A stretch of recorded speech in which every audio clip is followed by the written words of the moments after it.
गांव के दिल में राम कथा के खुलने पर हवा भक्ति से गूंजती है। पंडित जी की आवाज गूंजती है जो उपस्थित भक्तों को मंत्रमुग्ध कर देती है। एक वकील जिसका चेहरा संदेह से उभरा हुआ था, पवित्र सभा के पास जाता है। ईश्वर की कथा को चुनौती देते हुए वकील सवाल करता है, महाराज, यह काम नहीं करेगा। कुछ सबूत दीजिए कि हनुमान जी यहां आते हैं। कथा के धुंधले प्रकाश में पंडित जी हनुमान जी के दिव्य सार का भावुकता से उद्घोष करते हैं। उनके शब्द गूंजते हैं जो विश्वास और भक्ति की स्पष्ट तस्वीरें चित्रित करते हैं। इसके विपरीत वकील की तीखी आवाज आध्यात्मिक माहौल को चीर देती है। हाँ, यह मेरा व्यक्तिगत विश्वास है कि हनुमान जी निश्चित रूप से राम कथा को अपनी उपस्थिति से सुशोभित करते हैं। पंडित जी दृढ़ता से कहते हैं। उनकी आंखें विश्वास से चमक रही हैं। वकील की ठोस सबूत की लगातार मांगें गूंजती हैं जो कमरे में गहरी मान्यताओं को चुनौती देती हैं। अचानक एक तेज हवा गांव के चौक से गुजरती है जिससे धूल और मलबा एक उन्माद में आ जाता है। बिजली चमकती है जिससे ग्रामीणों के डरे हुए चेहरे कुछ देर के लिए रोशन हो जाते हैं। उनकी आंखें डर से खुली हुई हैं। आकाश से एक बंदर जैसा आकार अलौकिक कृपा के साथ उतरता है। यह आकृति पंडित जी के सामने धीरे से उतरती है जिसके चारों ओर शक्ति का एक आभास है। वकील विस्मय से अभिभूत होकर घुटनों पर गिर जाता है। उसकी आंखें दिव्य प्राणी पर टिकी होती हैं। चौक पर गहरी शांति छा जाती है क्योंकि वहां उपस्थित सभी लोग अपने सामने की आकृति को हनुमान जी के रूप में पहचानते हैं। खुले आसमान के नीचे कथा पंडाल के भीतर एक विशाल भीड़ धड़क रही है। उनके चेहरे प्रत्याशा का सागर हैं। जैसे लोग एकत्रित होते हैं, हवा तीव्र आशा से चटकती है जो भक्ति, प्रेम और अटूट विश्वास की गहरी परीक्षा के वादे से आकर्षित होते हैं। पंडित जी महाराज और वकील साहब गंभीर प्रवेश करते हैं। उनकी उपस्थिति से विद्युतीय वातावरण बढ़ जाता है। आंसुओं से भरी आंखों से जो वर्षों के ज्ञान और भक्ति को दर्शाती हैं, पंडित जी पवित्र मंगलाचरण शुरू करते हैं। उनकी आवाज भावना से भरी हुई पंडाल में गूंजती है जो मंत्रमुग्ध भीड़ पर श्रद्धा का जादू बिखेरती है। कथा पंडाल के अंदर पंडित जी गद्दी पर गंभीर मुद्रा में बैठे हैं, अपनी प्रार्थना की तैयारी कर रहे हैं। उसकी आंखें अनकहे आंसुओं से चमक रही हैं क्योंकि वह चुपचाप अपनी भक्ति का सम्मान करने की विनती करता है। वकील साहब किनारे से देखते हैं। उनकी मुद्रा में एक गहरा अंतर है जो आत्मविश्वास और चुनौती का प्रतीक है। अव्यक्त तनाव से हवा भारी हो जाती है क्योंकि दोनों आंकड़े विश्वास और बुद्धि में टकराने की तैयारी करते हैं। कथा पंडाल के अंदर पंडित जी और वकील के बीच एक उच्च दाम शर्त लगाई जाती है। हवा प्रत्याशा से भरी हुई है। वकील ने अपने करियर को दांव पर लगाया। अगर वह सीट नहीं उठा पाता है तो वह अपनी कानूनी प्रैक्टिस छोड़ देगा। पंडित जी जवाब देते हैं। हारने पर वकील के दफ्तर के चपरासी के रूप में अपनी सेवा का वादा करते हैं। मंडप पर गहन शांति छा जाती है। हर सांस सस्पेंस में टिकी होती है। सभी आंखें पंडित जी पर केंद्रित हैं, भाग्य के खुलने का इंतजार कर रही हैं। गांव के चौक के खुले आसमान के नीचे एक सभा बनती है। उनके चेहरे श्रद्धा से एक केंद्रीय आकृति की ओर मुड़े हुए हैं। पंडित जी महाराज एक ऊंचे आसन पर विराजमान हैं। उनकी उपस्थिति सम्मान और ध्यान आकर्षित करती है। एक वकील आत्मविश्वास से चौक में प्रवेश करता है। उसका आगमन सभा की गंभीरता के विपरीत है। वकील का आत्मविश्वासपूर्ण व्यवहार शांत श्रद्धा को भंग कर देता है जिससे एक आसन्न चुनौती का संकेत मिलता है। सभी की निगाहें मुड़ जाती हैं। गांव के चौक में पंडित जी एक पुराने ऊंचे चबूतरे की ओर शानदार ढंग से इशारा करते हैं। हवा में एक मौन निमंत्रण लटका हुआ है। वकील साहब आगे बढ़ते हैं। उनकी निगाहें मंच पर टिकी हैं। उनके चेहरे पर दृढ़ संकल्प अंकित है। वह झुकता है, मांसपेशियों पर जोर पड़ता है, भारी मंच को उठाने की कोशिश करता है। उसका शुरुआती आत्मविश्वास धीरे धीरे कम हो रहा है। मंच अड़ियल रूप से टिका हुआ है जो वकील साहब के हर प्रयास का विरोध कर रहा है।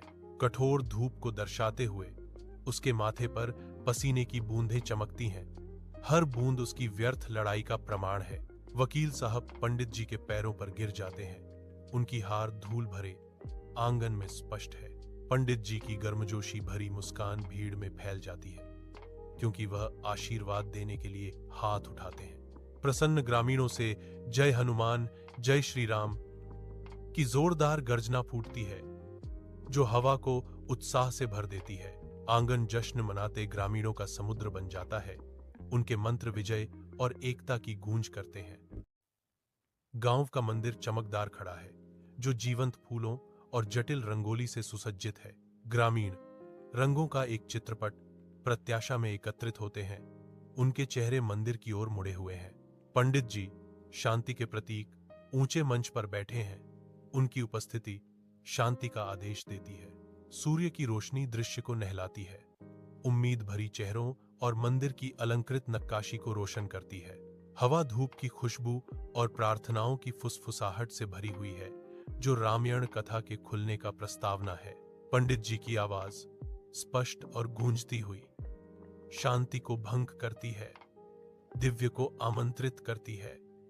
आइए हनुमंत जी विराजिए। मंदिर के मुख्य हॉल के अंदर पंडित जी की आवाज हवा में गूंजती है, रामायण से कहानियां बुनती है। भक्तगण तल्लीनता से सुनते हैं। कुछ महाकाव्य से द्रवित होकर आंसू बहाते हैं। पंडित जी के शब्द जीवंत छवियों को उजागर करते हैं, जो रामायण के पात्रों में जान फूंकते हैं। एक भक्त हनुमान की शक्तिशाली छवि में पूरी तरह से खोकर अपनी आंखें बंद कर लेता है। शाम की रोशनी में मंदिर का आंगन धीरे से चमकता है, क्योंकि कहानी समाप्त होती है। भक्त पंडित जी के चरणों में श्रद्धा से झुकते हैं। उनके चेहरे शांति और भक्ति की गहरी भावना को दर्शाते हैं। एक बूढ़ी औरत सामूहिक भावना व्यक्त करती है। उसकी आवाज कृतज्ञता से भरी हुई है। पंडित जी, आपकी कथा सुनने से मन को शांति मिलती है। पंडित जी विनम्रता से जवाब देते हैं। उनकी आंखें विश्वास से चमक रही हैं। यह सब हनुमान जी की कृपा है। धूप की सुगंध और प्रार्थनाओं की शांत फुसफुसाहट से हवा भरी हुई है। दृश्य शांति बिखेर रहा है। जैसे जैसे शाम गहराती है, हनुमान जी का आशीर्वाद आंगन को एक स्पष्ट आलिंगन में लपेटता हुआ प्रतीत होता है।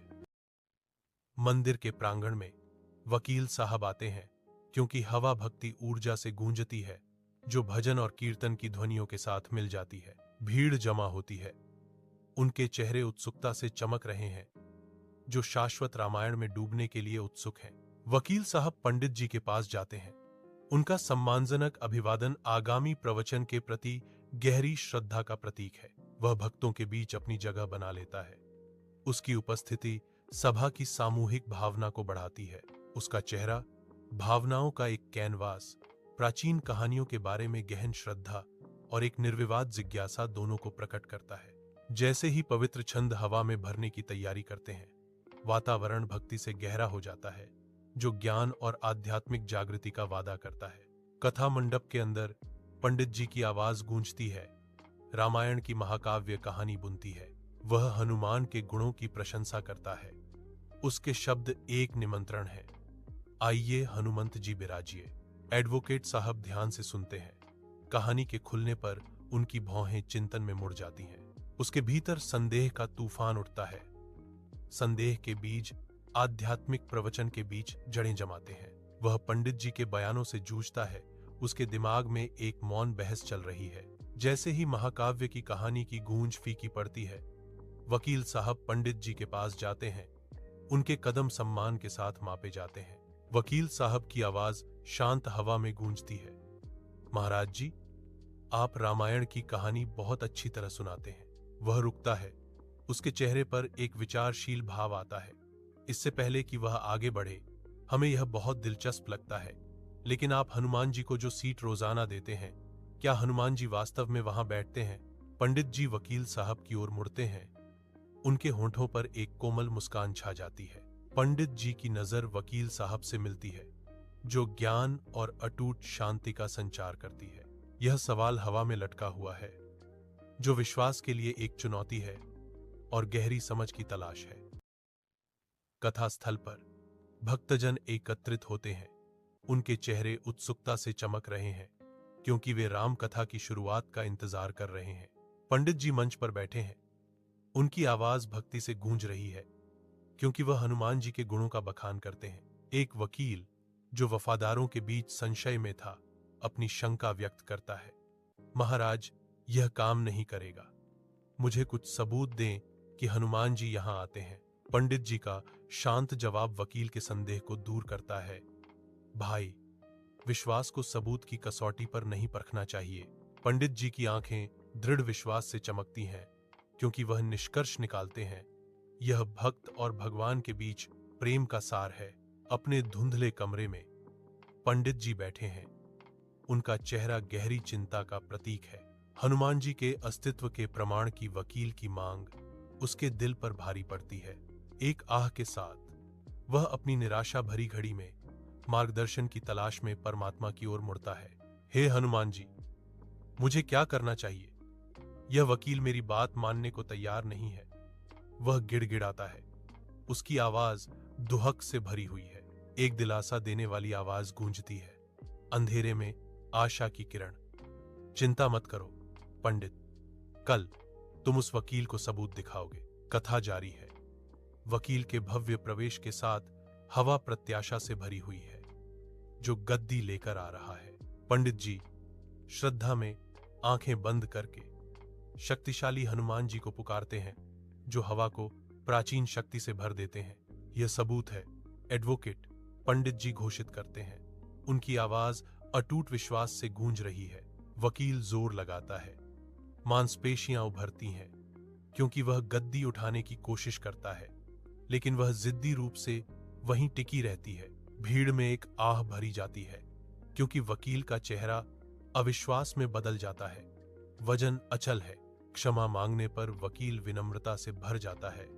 उसकी आंखों में अब हनुमान जी की दिव्य शक्ति में एक नवजात विश्वास झलकता है। The Mango Tree of Ramu. Ramu कच्ची गली में चलते हुए अपने जर्जर घर की ओर लौटता है। वह फटे बैग को कंधे से उतारकर चरपराती चारपाई पर रखता है। रामू चिंतित नजर से खाली मिट्टी की थाली को देखता है। खेत में कड़ी धूप में हल्की हवा के बीच रामू जुताई करता है। उसे मिट्टी में कुछ चमकता हुआ छोटा पौधा दिखाई देता है। रामू सावधानी से पौधे को उखाड़कर घर के पास लगाने का सोचता है। रामू घर के आंगन की मिट्टी खोदकर छोटा गड्ढा बनाता है। वह पौधे को गड्ढे में टिकाकर मिट्टी से थाम देता है। रामू हर रोज घड़े से पानी लाकर पौधे को सींचता है। दिन बीतते हैं और पौधा हरे भरे छोटे पेड़ में बदल जाता है। पेड़ पर छोटी छोटी कच्ची आम की डलियां झूलती दिखाई देती हैं। रामू मुस्कुराकर पेड़ की छांव में संतोष से खड़ा हो जाता है। The mango and the major. गांव के किनारे पेड़ मीठे आमों से लदकर चमक रहा है। गांव वाले पेड़ के नीचे बैठकर हंसी मजाक में आम खाते हैं। रामू पास खड़ा सबको देखकर संतोष से मुस्कुराता है। धीरे धीरे उसके मन में लालच का बीज उगने लगता है। वह सोचता है, सारे आम बेचूं तो बहुत पैसा होगा। उस दिन से वह किसी को आम तोड़ने नहीं देता। गांव वाले उदास मन से पेड़ के पास से लौट जाते हैं। रामू खुद आम तोड़कर उन्हें टोकरी और बोरियों में भरता है। बाजार में वह हर आम को गिन गिन कर पैसे में बदल देता है। घर पर सिक्कों का ढेर बढ़ता जाता है। चमक आंखें चुभाती है। पेड़ के नीचे अब खाली चटाई और सूखे छिलके ही बचे हैं। रामू के चेहरे पर सख्ती है, पर छाया में उदासी ठहर गई है। The mango and the major. गांव के किनारे पेड़ मीठे आमों से लदकर चमक रहा है। गांव वाले पेड़ के नीचे बैठकर हंसी मजाक में आम खाते हैं। रामू पास खड़ा सबको देखकर संतोष से मुस्कुराता है। धीरे धीरे उसके मन में लालच का बीज उगने लगता है। वह सोचता है, सारे आम बेचूं तो बहुत पैसा होगा। उस दिन से वह किसी को आम तोड़ने नहीं देता। गांव वाले उदास मन से पेड़ के पास से लौट जाते हैं। रामू खुद आम तोड़कर उन्हें टोकरी और बोरियों में भरता है। बाजार में वह हर आम को गिन गिन कर पैसे में बदल देता है।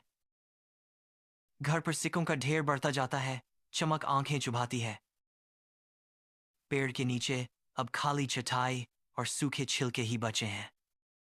रामू के चेहरे पर सख्ती है, पर छाया में उदासी ठहर गई है।